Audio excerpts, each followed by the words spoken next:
Hey guys, welcome back to the Cookie Chronicles. It's time for another episode, and today we're gonna do some pan banging.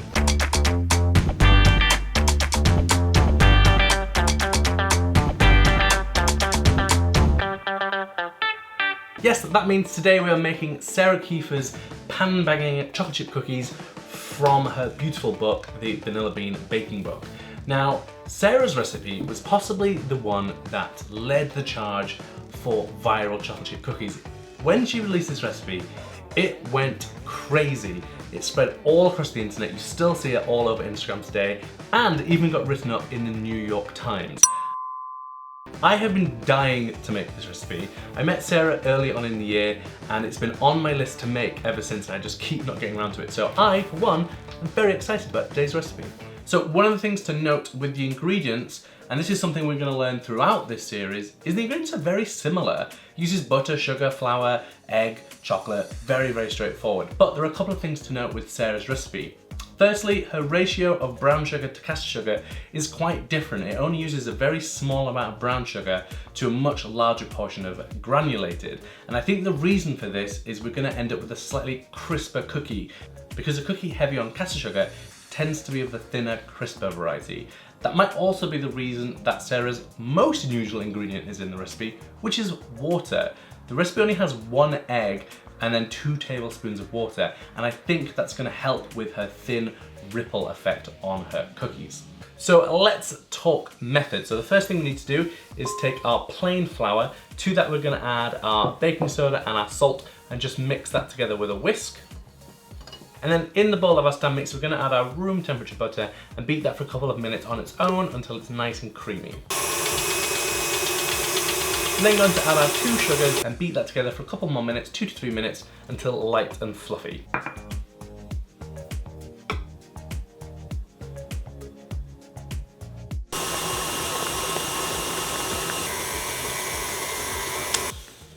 And then going to add 1.5 teaspoons of vanilla.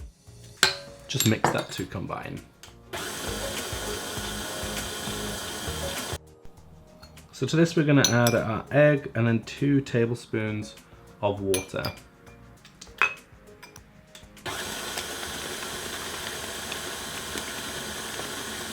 So now we're going to add all of our dry goods and just mix that to combine.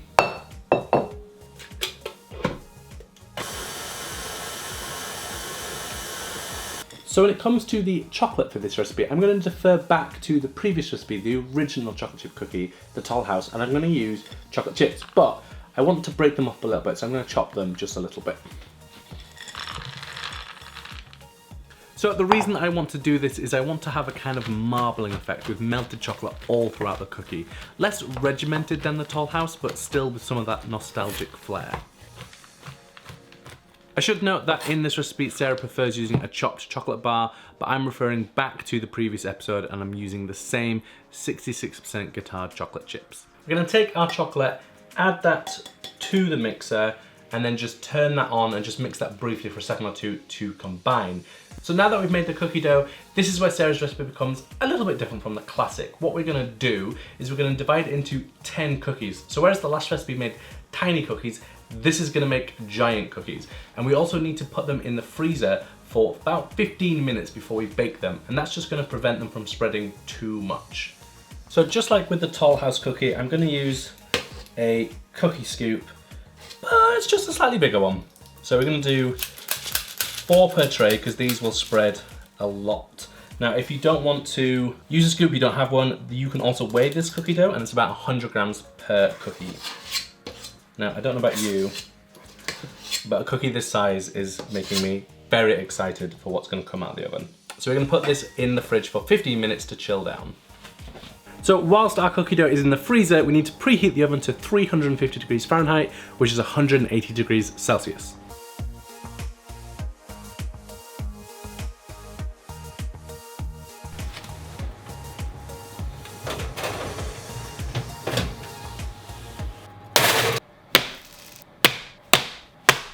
So the finished cookies have this beautiful kind of rippling effect towards the edges, and that guarantees texture. It helps give a nice crisp edge, but because of their size, they stay really nice and soft in the middle. And there's also something joyous about a cookie this big. The flavour of the dough in this cookie is delicious. It's not so complex that it covers the chocolate. The chocolate really shines through. I love this recipe, and I'm a massive fan of this pan bagging technique, and I'm definitely going to use it in the future.